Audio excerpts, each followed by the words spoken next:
Good morning student. Last class में हम लोगों ने मोल कॉन्सेप्ट का थ्योरी हम लोग कंप्लीट कर लिया था। आज हम लोग डिस्कस करने वाले हैं उससे कुछ रिलेटेड क्वेश्चन जो जेईई मेंस एडवांस या नीट में आए हुए क्वेश्चन है। तो ना हम लोग आज स्टार्ट करते हैं क्वेश्चन। फर्स्ट क्वेश्चन हम लोग स्टार्ट कर रहे हैं। फर्स्ट क्वेश्चन 2021 में ये क्वेश्चन आया हुआ है। क्वेश्चन है the mole fraction of a solute in a 100 molar aqueous solution into 10 power minus 2। ये इंटीजर टाइप क्वेश्चन है, इसलिए बीच में डॉट डॉट दिया हुआ आपको। तो यहाँ पे दो चीज दिख रहा है आपको। एक पूछा जा रहा है मोल फ्रैक्शन। मोल फ्रैक्शन को हम लोग एक्स से रिप्रेजेंट करते हैं। सॉल्यूट के लिए पूछा गया तो हम लोग लिख देंगे यहाँ पे मोल फ्रैक्शन ऑफ सॉल्यूट। सॉल्यूशन में पूछा गया तो मोल फ्रैक्शन ऑफ सॉल्यूट क्या हो जाएगा? Mole of solute divided by mole of solution. Mole of solution. और हम लोग जानते हैं कि मोल ऑफ सॉल्यूशन क्या होगा?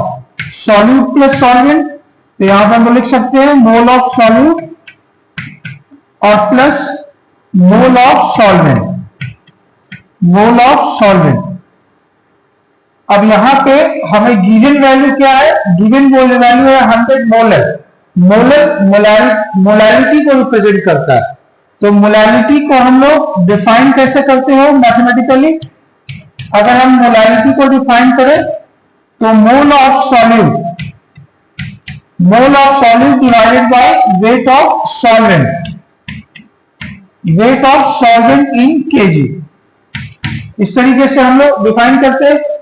अब 100 मोलर दिया होगा तो 100 मोलर का मीनिंग क्या हो गया यहाँ पे कि मोल ऑफ सॉल्यूट कितना हो गया? 100 हो गया। पर केजी ऑफ सॉल्वेंट है तो यहाँ पे वेट ऑफ सॉल्वेंट जो है 1 केजी हो गया। इसको आप लिख सकते हो 1000 ग्राम। अब हमें मोल फ्रैक्शन ऑफ सॉलिड पूछा गया है तो mole fraction of solid equal to mole of solid divided by mole of solid plus solvent. तो मोल ऑफ सॉलिड आपको दिया हुआ है कितना? 100। तो 100 लिख देते हैं हम लोग। मोल ऑफ सॉलिड नीचे भी है तो 100 और प्लस मोल ऑफ सॉल्वेंट। तो मोल निकालने के लिए वेट आपको दिया हुआ तो आप यहाँ पे मोल ऑफ सॉल्वेंट निकाल सकते हैं। तो मोल ऑफ सॉल्वेंट आपको निकालना है तो 1000 डिवाइडेड बाय कितना? 18। तो ये आपको कितना हो जाएगा? 55.5। और इस वैल्यू को आप यहां पे पुट कर दीजिए 55.55। तो ये कितना हो जाएगा? 100 डिवाइडेड बाय 155.55। इसको आप सॉल्व करेंगे तो नियर अबाउट आपको आ जाएगा 0.64। 0.64 को आप लिख सकते हैं 64 इंटू 10 पावर माइनस 2। तो आंसर जो आपको पूछा गया है इंटू 10 पावर माइनस 2 के टर्म में, तो यहां पे आंसर कितना हो जाएगा? 64।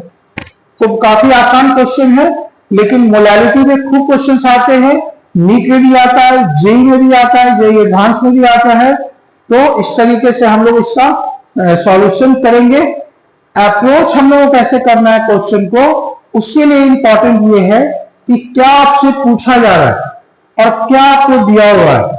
जो पूछा जा रहा है उसके बारे में जो है उसका फॉर्मूला लिखिए और जो गिवन है उसके वैल्यूज को लिखिए और फिर वैल्यू को आप जो पूछा जा रहा है उसमें पुट कर दीजिए। तो आपको आसानी से क्वेश्चन सॉल्व हो जाएगा, आपको दिक्कत नहीं आएगी। Thank you.